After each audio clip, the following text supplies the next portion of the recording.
Hello viewers, welcome to my educational channel విద్యా ఉద్యోగ సమాచారానికి స్వాగతం. తెలంగాణ రాష్ట్ర ప్రభుత్వం నిర్వహిస్తున్నటువంటి టెట్లో కావచ్చు, డిఎస్సిలో కావచ్చు, తెలుగు అనేది ఒక సబ్జెక్టుగా మరి ఇంట్రడ్యూస్ చేయడం జరిగింది లాంగ్వేజ్గా. డిఎస్సిలో అయితే పేపర్ 1లో ఉంది, టెట్లో అయితే పేపర్ 1 అండ్ పేపర్ 2లో మనకు తెలుగు అనేది మనకి ప్రధానంగా ఉన్నటువంటి సబ్జెక్టు. సో దీనికి సంబంధించి ముఖ్యంగా నేను గత వీడియోస్లో మీకు అప్ టు 8th క్లాస్ వరకు ఉన్నటువంటి కవి పరిచయాలు, వాళ్ళ యొక్క రచనలు అదంతా కూడా ఒక పార్ట్గా ఇచ్చాను, ఎవరైనా మీరు చూడొచ్చు. ఇక ఈ పార్ట్ 2లో నేను గ్రామర్ మీద కాన్సన్ట్రేషన్ అయితే చేస్తున్నాను, ముఖ్యంగా వ్యాకరణానికి సంబంధించి. మరి ఇలాంటి సమాచారం కోసం ఛానల్ని సబ్స్క్రైబ్ చేయండి, వీడియోను లైక్ చేయండి. మొట్టమొదట మీకు ఈ వీడియోలో ఇవాళ 6వ తరగతి పాఠ్యపుస్తకంలో ఉన్నటువంటి ప్రధానమైనటువంటి గ్రామర్ టాపిక్స్ నుంచి నేను కొన్ని క్వశ్చన్స్, అంటే కంప్లీట్ పాఠ్యపుస్తకం మొత్తం కూడా ఏ వ్యాకరణాంశాలు అయితే కవర్ చేయడం జరిగిందో ఆ వ్యాకరణాంశాలన్నీ ఇక్కడ ఈ వీడియోలోనే డిస్కస్ చేస్తా.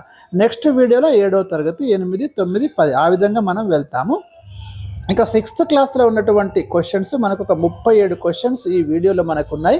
ఈ 37 కూడా 6వ తరగతి మొత్తం వ్యాకరణ అంశాలు కవర్ చేస్తున్నటువంటి క్వశ్చన్స్ నేను తీయడం అనేది జరిగింది. ఇక్కడ క్వశ్చన్ నెంబర్ 1 వచ్చేసి వర్ణమాల అనగానేమి. కొన్ని చిన్న చిన్న ప్రశ్నలు ఉంటాయి, ఇవి కూడా ఇవ్వాలని అని మీరు అనుకోవచ్చు, కానీ ఎగ్జామినేషన్లో వీటికి కూడా ఆన్సర్ చేయలేని పరిస్థితి కొన్ని సందర్భాల్లో ఎదురవుతుంది. కాబట్టి అక్కడ ఉన్న ప్రతి పాయింట్ నేను ఇక్కడ తీసుకున్నాను. వర్ణమాల అనగానేమి, ఇక్కడ చూడండి, భాషా ధ్వనులకు చెందిన అక్షరపు గుర్తుల పట్టికను వర్ణమాల అంటారు. ఈ నిర్వచనం ఏదైతే ఉందో ఇది మనకు 6th క్లాస్ పాఠ్యపుస్తకంలో ఇవ్వబడ్డటువంటి నిర్వచనము. రేపు ఎగ్జామినేషన్లో కూడా ఈ విధంగానే ఆప్షన్స్ ఉంటాయి, మీరు చూడండి. ఇక క్వశ్చన్ నెంబర్ 2, తెలుగు భాషలోని వర్ణాలు ఎన్ని విధాలు అన్నాడు. ఇక్కడ తెలుగు భాషలోని వర్ణాలు వచ్చేసి మనకి 3 విధాలుగా ఉన్నాయండి. ఒకటేమో అచ్చులు, రెండేమో హల్లులు, మూడేమో ఉభయాక్షరాలు అని మనం వర్గీకరించడం అనేది జరిగింది. ఇది కూడా అందరికీ తెలిసినటువంటి విషయమే. ఇక్కడ ఇచ్చాను నేను అచ్చులు, హల్లులు, ఉభయాక్షరాలు. ఇక అచ్చులు ఏవి, చాలామందికి ఒక కన్ఫ్యూజన్ ఉంటుంది, ఎందుకంటే అచ్చులు ఏవి అన్నప్పుడు కూడా సరిగ్గా ఐడియా ఉండకపోవచ్చు. గమనించండి, ఆ నుండి ఔ వరకు ఉన్నటువంటి అక్షరాలను మనము అచ్చులు అంటున్నాము, వీటిని మనం వర్ణాలని కూడా అంటున్నాము. మీకు ఆ నుండి ఔ వరకు ఉన్నటువంటి అచ్చులు ఏవైతే ఉన్నాయో వాటిని మళ్ళీ 2 రకాలుగా మనం వర్గీకరిస్తామండి. ఉదాహరణకు ఆ ఈ ఉన్నప్పుడు వీటిలో ఈ మొదటి అక్షరాలనేమో మనకు మొదటి ఆ, మొదటి ఈ, వీటినేమో హ్రస్వాలు అంటారు, గుర్తుంచుకోండి. అదేవిధంగా 2వ అక్షరాలు ఏవైతే ఉన్నాయో వీటినేమో దీర్ఘాలు అంటారు, అంటే 2 మాత్రల కాలంలో వీటిని ఉచ్చరిస్తాము. హ్రస్వం అయితే 1 మాత్ర కాలంలో మనం వీటిని ఉచ్చరిస్తాం. అంటే అచ్చులు కూడా మనకి 2 రకాలుగా ఉన్నాయనే విషయం కూడా మీరు మర్చిపోకండి. అదేవిధంగా అచ్చులను స్వరాలు అని కూడా అంటాము. ఎందుకు అంటే ఇవి స్వంతంగా ఉచ్చరించబడతాయి. అది మీరు ఇక్కడ ప్రధానంగా ఈ అచ్చుల విషయంలో మీరు నేర్చుకోవాల్సినటువంటి విషయం. నెక్స్ట్ హల్లులు ఏవి అనేది 4వ ప్రశ్నగా ఇచ్చాను నేను. మీకు హల్లులు అన్నప్పుడు కా నుండి ఈ శకట రేప వరకు ఉన్నటువంటి అక్షరాలు ఏవైతే ఉన్నాయో వీటిని మనం హల్లులు అంటామండి. వీటినే వ్యంజనములు అని కూడా అంటాము. ఇవి అచ్చుల సహాయంతోనే పలకబడతాయి. అంటే ఉదాహరణకు మీరు కా అనే ఒక అక్షరాన్ని పలకాలంటే దీంట్లో క ప్లస్ ఆ అనే రూపంలో ఉంటుంది. ఇక్కడ అచ్చు ఉంది చూడండి, అంటే ప్రతి హల్లులో కూడా అచ్చు అనేది నిక్షిప్తమై ఉంటుందనే విషయాన్ని గమనించండి. అంటే ఇవి స్వయంగా ఉచ్చరించబడవు హల్లులు, అచ్చుల సహాయంతో ఇవి ఉచ్చరించబడతాయి అనే విషయాన్ని మీరు గమనించండి. వీటికి మరొక పేరే వ్యంజనాలు అని కూడా అంటాం. పొల్లుగా పలికే ధ్వని ఏది, ఇది ఒక చిన్న ప్రశ్న అండి. పొల్లుగా పలికే ధ్వని వచ్చేసి మనకు హల్లు, ఎందుకంటే ఇట్లంటూ చూడండి కు ఈ రూపంలో ఉంటుంది. దీనికి ఏదైనా ఒక అచ్చును చేర్చినప్పుడే దానికి ఒక రూపం అనేది వస్తుంది. కుకు ఈ కలిపినప్పుడు కీ అవుతుంది. కు అనే పొల్లు హల్లుకు మీకు ఆ కలిపినప్పుడు కా అవుతుంది. సో ఈ విధంగా పొల్లుగా పలికే ధ్వనిని మనం హల్లు అంటాము. ఇది కూడా చాలా మందికి ఐడియా ఉండదు, తప్పుగా పెట్టేసి వస్తారు. సో అందుకే ఈ ప్రశ్న అయితే ఇక్కడ తీసుకోవడం అనేది జరిగింది. ద్విత్వాక్షరం అనగానేమి, చాలామందికి ఇది కన్ఫ్యూజన్ అండి. ద్విత్వాక్షరము, సంయుక్తాక్షరము. ద్విత్వాక్షరం అంటే ఒక హల్లుకు అదే హల్లుకు చెందిన ఒత్తు చేరితే దానిని ద్విత్వాక్షరం అంటారు. ఉదాహరణ కా అన్నప్పుడు దానికి కా ఒత్తు గనక సేమ్ హల్లు ఇదే హల్లు ఒత్తు గనక చేరితే దీన్ని ద్విత్వాక్షరం అంటాం. ఇది మీకు ఇక్కడ ఇచ్చాను ఉదాహరణకు కా కానీ రాకు రావత్తు చేరడం ఇవన్నీ కూడా. అదే సంయుక్తాక్షరం అనగానేమి ఒక హల్లుకు వేరొక హల్లుకు చెందిన ఒత్తు చేరితే దాన్ని సంయుక్తాక్షరం అంటాము. ఉదాహరణ మీకు చక్రం అని ఉందండి. ఈ చక్రములో ఈ ఈ అక్షరం చూడండి, కాకు రావొత్తుంది. ఇక్కడ కావొత్తు ఉంటే ద్విత్వాక్షరం అవుతుంది. కాకు కావొత్తు కాకుండా ఇతర ఒత్తు ఉన్నప్పుడు, ఇతర హల్లు ఒత్తుగా ఉన్నప్పుడు దాన్ని సంయుక్తాక్షరం అని మనం అంటాం. ఇవి గుర్తుంచుకోండి. ఇక సంశ్లేషాక్షరం అనగానేమి, ఇది ఇంకో ప్రశ్న ఇచ్చాను. సంశ్లేషాక్షరం అంటే కొన్ని సందర్భాలలో ఒక హల్లుకు ఒకటి కంటే ఎక్కువ హల్లులు చేరుతాయి ఒత్తులుగా, దాన్ని సంశ్లేషాక్షరం అంటాం. ఉదాహరణకు మీరు చూడండి, జ్యోత్స్న అన్నప్పుడు మీరు గమనించండి, ఇక్కడ ఈ స్నా అనేది చూడండి, స్నా ఇక్కడ సా ఒత్తుంది, నా ఒత్తుంది. ఈ హల్లుకు రెండు ఇతర హల్లుల ఒత్తులు చేరినాయి. ఇలా గనక చేరితే దాన్ని సంశ్లేషాక్షరం అని మనం పేర్కొంటాం. ఇక్కడ జో అనేది మాత్రం సంయుక్తాక్షరం అవుతుంది, ఎందుకంటే ఒక్కటే ఇతర హల్లు ఒత్తుగా ఉంది కాబట్టి సంయుక్తాక్షరం అవుతుంది.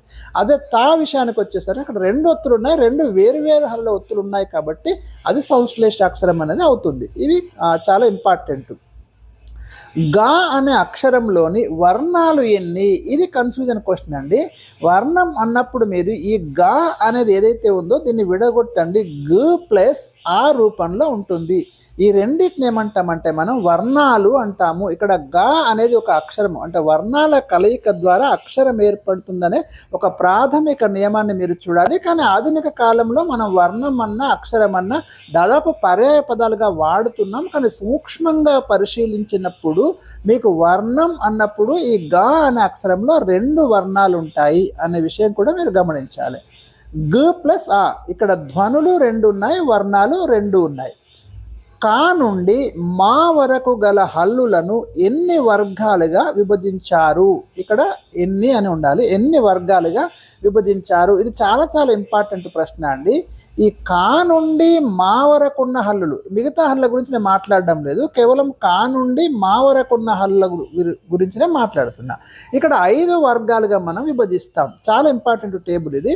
ఇక్కడ చూడండి, కా వర్గంలో మనకు కాక గాగ జ్ఞ ఇక్కడ దాకా మనకి కా వర్గం అండి ఇది. అదే చా వర్గంలో మనకు ఇక్కడ చూడండి చాచ జాజ ఇని ఇక్కడ వరకు. అదే మనకి టా వర్గంలో టాట డాడ్డ అన, తా వర్గంలో తాత దాద నా, పా వర్గంలో పాప బాబ మ. ఇది ఒక్కొక్క వర్గంలో మీకు ఒక 5 అక్షరాలు ఉంటాయి, మీరు గమనించండి. రైట్, ఇది క్లారిటీ ఉండాలి మీకు. ఇక్కడ ఈ వర్గాలలో ఈ వర్గాల మొదటి అక్షరాలు ఉన్నాయి చూసిండ్రా, ఈ మొదటి అక్షరాలు ఇక్కడ క చ ట త ప. వీటిని ఏమంటామంటే మనము పరుషాలు అంటామండి. క చ ట త ప, ఈ 5ంటిని మనం పరుషాలు అంటాము. గమనించండి, ఈ వర్గాలలో మనకు ఏదైతే 3వ అక్షరాలను చూసిండా గ జ డ ద బ, ప్రతి వర్గంలో 3వ అక్షరం. వీటిని సరళాలు అంటాం. వీటి గురించి కూడా కింద నేను ఇచ్చాను ఆల్రెడీ. ఇక ఈ వర్గాలలో మీరు గమనించండి, 2వ అక్షరము 4వ అక్షరం చూడండి, ఇది 2వ అక్షరము, ఇది 4వ అక్షరము. అదేవిధంగా ప్రతి వర్గంలో మీరు 2వ అక్షరము 4వ అక్షరం చూడండి. వీటిని ఏమంటామంటే మనము వర్గయుక్కులు అంటారండి. ఈ ప్రశ్న అడిగిండు గతంలో టెట్లో, గమనించండి, చాలా చాలా ఇంపార్టెంట్ ఇవి. ప్రతి వర్గంలో 2వ మరియు 4వ అక్షరాలను ఏమంటున్నాం మనము వర్గయుక్కులు అంటున్నాం.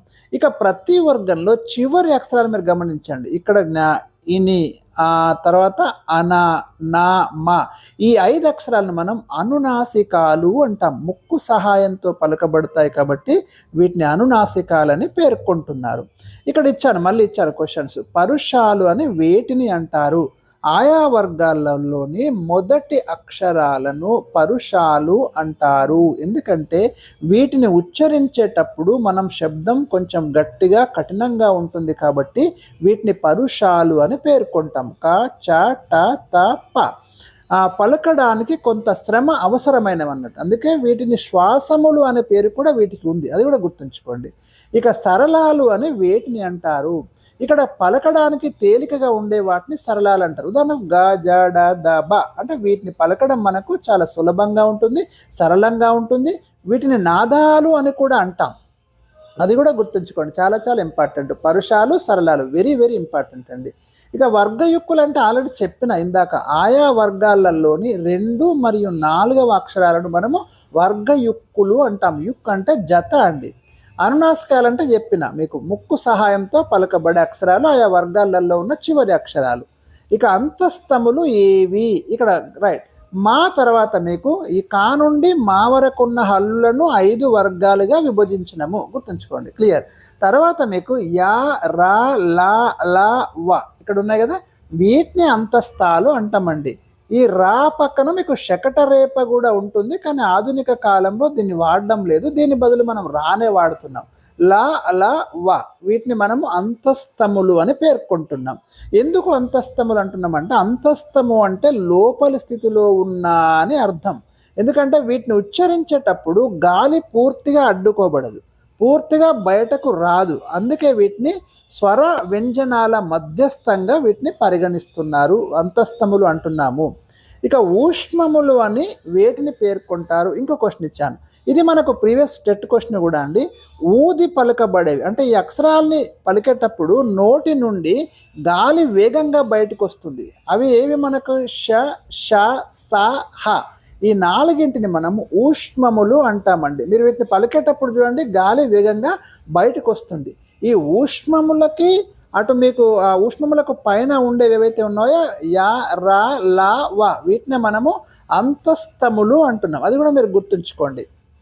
నెక్స్ట్ స్థిరములు అనగానేమి లేదా స్థిరాలు అనగానేమి, రైట్. ఇది కొంత కొత్తది మీకు.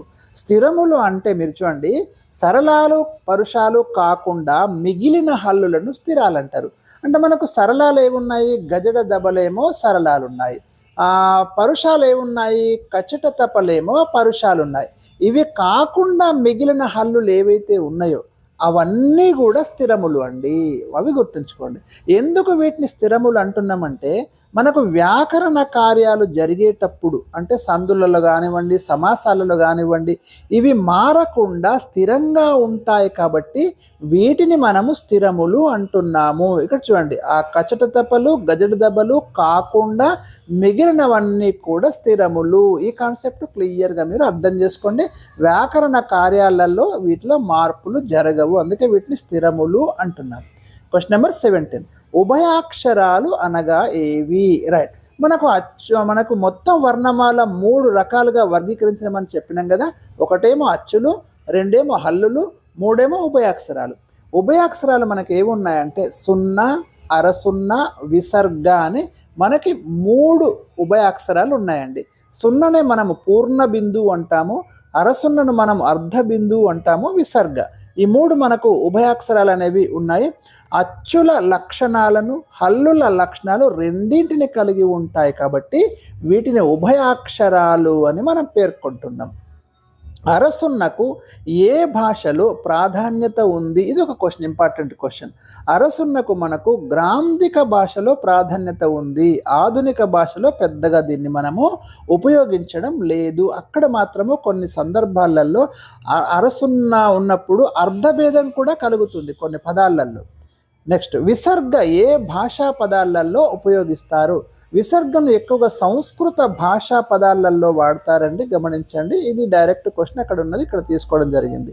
ఇక అచ్చులు ఎన్ని విధాలు? అచ్చులు 2 విధాలు. ముందే చెప్పిన అచ్చులు హ్రస్వాలు దీర్ఘాలు అని 2 విధాలుగా ఉంటాయని చెప్పినాను మీకు. ఎందుకంటే ఆ నుండి మీకు ఔ వరకు ఉన్నటువంటివన్నీ కూడా అచ్చులు అండి. ఇందులో హ్రస్వాలు ఉన్నాయి, దీర్ఘాలు ఉన్నాయి, గమనించండి. హ్రస్వాలు అని వేటిని పేర్కొంటారు? అది కూడా ముందే చెప్పిన. ఒక మాత్ర కాలములో ఉచ్చారణ కలవి హ్రస్వాలు, 2 మాత్రల కాలములో ఉచ్చరించేవి దీర్ఘాలు. ఉదాహరణ ఈ కానివ్వండి, రెండవ ఈ, ఊ కానివ్వండి, ఇలాంటివన్నీ కూడా మీకు దీర్ఘాలుగా మనం గమనించాలి. ఆధునిక వ్యవహార భాషలో ఉపయోగించని అక్షరం ఏది? ఇందాక చెప్పిన మీకు శకట రేప లేదా దీన్ని మనం బండి రా అంటాము. దీన్ని ఆధునిక వ్యవహార భాషలో మనం పెద్దగా వాడడం లేదు, దీనికి బదులు మనము సాధు రేపనే వాడుతున్నాము ఇప్పుడు, గమనించండి. క్వశ్చన్ నెంబర్ 22, స్త్రీలింగ పదాలు అనగానేమి? అంటే స్త్రీలకు చెందినటువంటి పదాలను మనం స్త్రీలింగ పదాలు అంటాము. ఇది మీకు పెద్ద టఫ్ క్వశ్చన్ ఏం కాదు, సింపుల్ క్వశ్చన్ అండి. ఉదాహరణ లత, గీత స్త్రీలను సూచించే పదాలు. పురుషులకు చెందిన పదాలను ఏమంటారు? పుంలింగ పదాలు అంటారండి, పురుషులకు చెందిన పదాలు. అదే నపుంసకలింగ పదాలు ఏవి? పురుషులను కానీ స్త్రీలను కానీ సూచించినటువంటి పదాలను మనము నపుంసకలింగ పదాలు అంటాము. పిల్లి, ఎలుక, చెట్టు, కోతులు అన్నప్పుడు ఇక్కడ ప్రత్యేకంగా ఏ లింగాన్ని సూచించడం లేదు కాబట్టి వీటిని నపుంసక లింగాలని పేర్కొంటాం. పదాల మధ్య అర్థ సంబంధం ఏర్పరిచే వాటిని ఏమంటారు? వెరీ వెరీ ఇంపార్టెంట్ అండి, చాలా చాలా ఇంపార్టెంట్. ఇది ఖచ్చితంగా టెట్లో గ్యారంటీ క్వశ్చన్ వస్తుంది ఎప్పటికీ. ఈ పదాల మధ్య అర్థ సంబంధాన్ని ఏర్పరిచే వాటిని విభక్తి ప్రత్యయాలు అంటారు. దీని గురించి కొంచెం ఎక్స్ప్లెయిన్ చేస్తా మీకు. ఉదాహరణ రాముడు బాణముతో రావణుని చంపెను అని ఉందండి. ఒక వాక్యం ఉంది మనకి, రాముడు బాణముతో రావణుని చంపెను.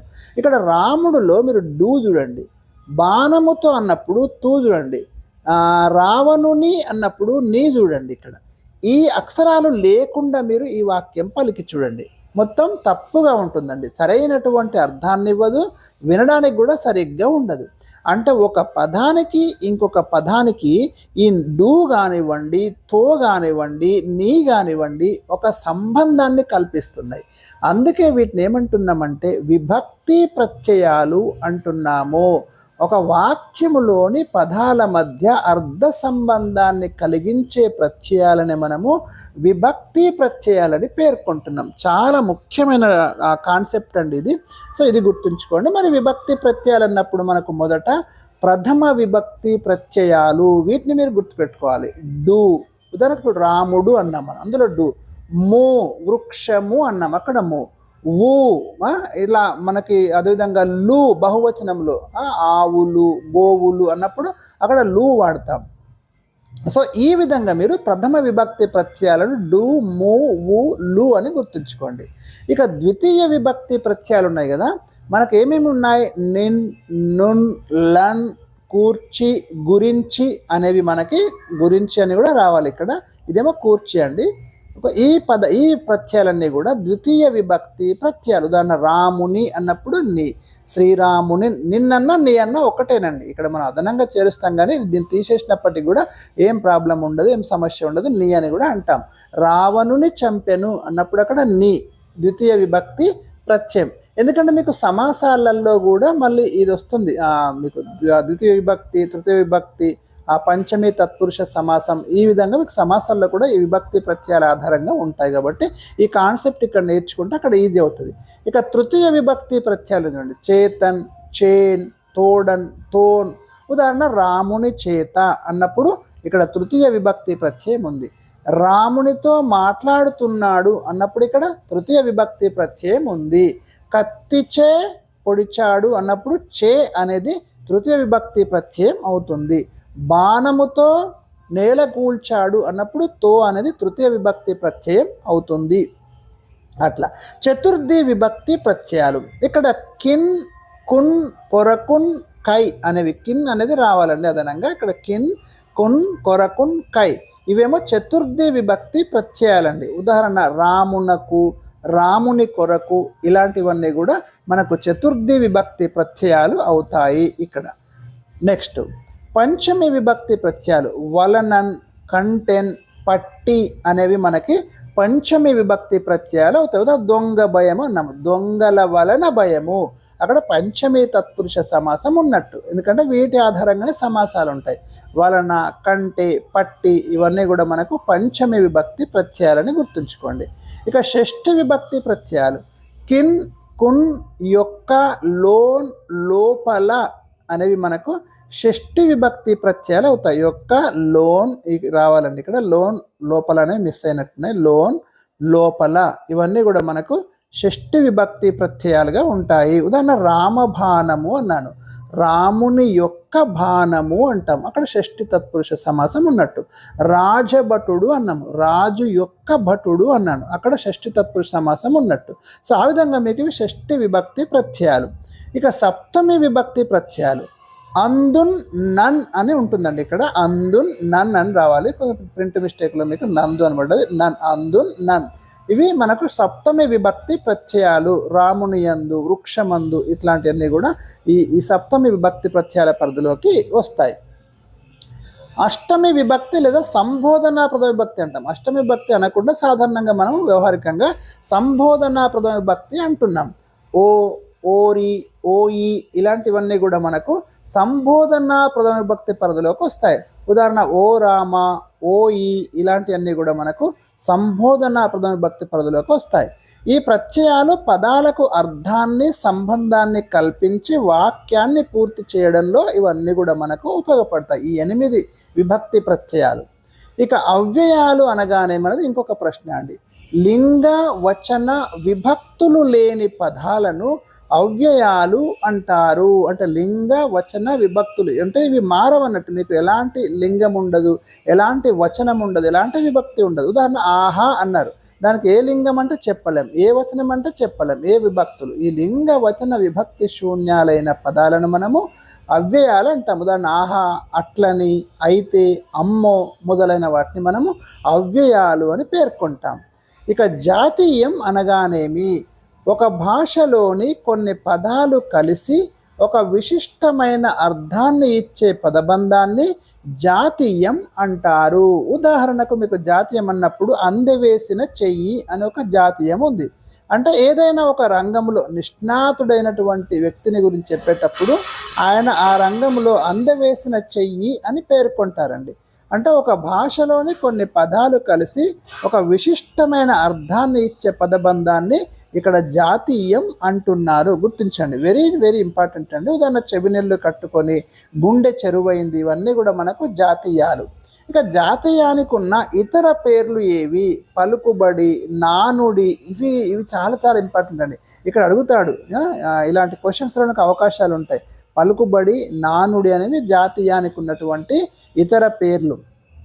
వేటిని ఉపయోగించడం భాషకు సౌందర్యం వస్తుంది? వేటిని ఉపయోగించడం వల్ల భాషకు సౌందర్యం వస్తుంది అని ఇక్కడ ప్రశ్న అండి.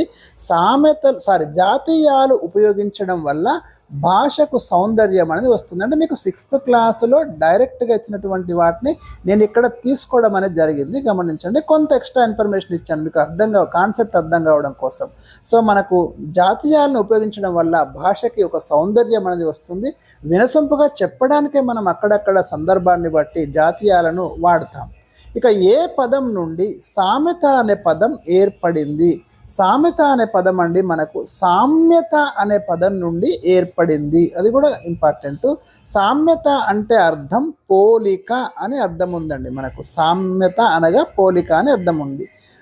సామెత అంటే నిర్వచనం, ఒక అనుభవం ప్రజల్లో బాగా ప్రచారమై తర్వాత అది ఎలా మారుతుంది. ఒక అనుభవాల నుండే మనకు సామెతలు తయారవుతాయి. ఒక అనుభవం ప్రజల్లో బాగా ప్రచారమై అది సామెతగా మారుతుంది. సామెతలు లేదా లోకోక్తులు, వీటిని మనం ప్రోవర్బ్స్ అని కూడా అంటాము. లోకోక్తి అన్న సామెత అన్న ఒకటే గుర్తుంచుకోండి. సామెతకు ఇంకొక పేరు ఇక్కడ ఇవ్వడం అనేది జరిగింది.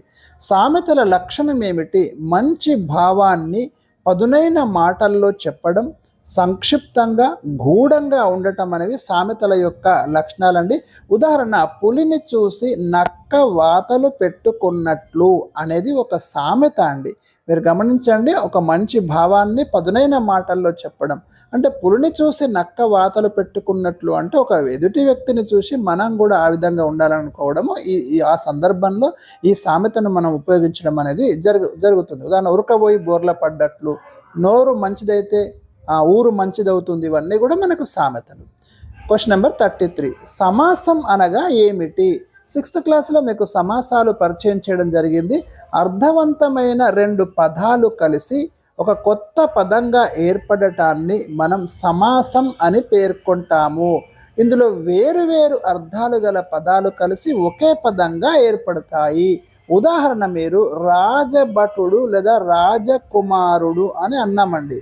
రాజకుమారుడు అన్నప్పుడు రాజు యొక్క కుమారుడు, ఇక్కడ 2 పదాలు ఉన్నాయి, ఒకటి రాజు, 2 కుమారుడు. ఈ 2 కలిసి మనకు ఒకే అర్థాన్ని ఇచ్చేటటువంటి పదంగా మారినాయి. రాజకుమారుడు అనే అర్థాన్ని ఇస్తున్నాయి.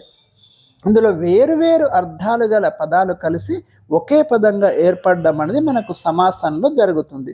ఉదాహరణ, దేశభక్తి అన్న, మీరు గమనించండి, ఇందులో 2 పదాలు ఉన్నాయి, ఒకటి దేశము, 2 భక్తి. దాన్ని మనం విగ్రహవాక్యం రాసినప్పుడు ఏమవుతుంది? దేశమునందు భక్తి అని రాస్తాం. అంటే ఇది సప్తమి తత్పురుష సమాసం అవుతుంది. ఎందుకంటే అందు, నన్ అనేవి మనకు సప్తమి విభక్తి ప్రత్యయాలుగా మనకు కనిపిస్తాయి. దేశభక్తి అన్నప్పుడు మీకు ఇందులో 2 పదాలు ఉన్నాయి. ఈ రెండు పదాలు కలిసి ఒకే అర్థాన్ని ఇచ్చేటటువంటి పదంగా ఇక్కడ ఏర్పడడం అనేది జరిగింది. అదేవిధంగా గురు దక్షిణ అన్నాము. విగ్రహవాక్యం రాస్తే మీకు గురువు కొరకు దక్షిణ అంటాం. ఇక్కడ కూడా అంతే, మీకు రెండు పదాలు ఉన్నాయి, రెండు పదాలు కలిసి ఒకే అర్థాన్ని ఇచ్చే పదంగా ఇక్కడ మారినాయి. సమాసంలోని మొదటి పదాన్ని ఏమంటారు? పూర్వపదం అంటారు. ఉదాహరణ మీకు గురుదక్షిణ అన్నప్పుడు ఇక్కడ గురు అనేదేమో పూర్వపదము, దక్షిణ అనేదేమో ఉత్తర పదం. ఇది గమనించండి. మీకు ఈ సమాసంలో ఉండే రెండు పదాలలో మొదటి పదాన్ని పూర్వపదం అంటారు, రెండవ పదాన్ని ఉత్తర పదము అంటారు. ఇది ప్రీవియస్ టెట్ క్వశ్చన్ కూడా గమనించండి, క్వశ్చన్ వస్తుంది. రెండవ పదం ఉత్తర పదం. ఇక ద్వంద్వ సమాసం అనగానేమి? చాలామందికి ఇది సులభమైందేనండి. సమాసాలలో నుండి రెండు లేదా అంతకంటే ఎక్కువ సమ ప్రాధాన్యం గల, ఇక్కడ ఈ పదం మీరు గుర్తుంచుకోవాలి, సమ ప్రాధాన్యం గల నామవాచక పదాలు. ఇందులో నామవాచకాలే ఉంటాయి, మీరు కన్ఫ్యూజ్ కావద్దు. నామవాచక పదాలు కలిసి ఏర్పడ్డటువంటి సమాసాన్ని మనం ద్వంద్వ సమాసం అంటాము. ఉదాహరణ తల్లిదండ్రులు అన్నామండి, రెండు కూడా నామవాచకాలే, తల్లియును తండ్రియును అని గమనించండి. రామ లక్ష్మణులు, రాముడును లక్ష్మణుడును, ఇవన్నీ కూడా ద్వంద్వ సమాసాలకు ఉదాహరణ అని గమనించండి. ఇక ద్విగు సమాసం అనగానేమి?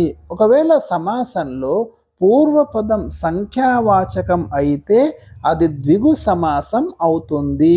ఉదాహరణ పంచ పాండవులు అన్నాం, 5 సంఖ్య గల పాండవులు. పంచ అనేది సంఖ్యను సూచిస్తుంది, ఇవి ద్విగు సమాసం.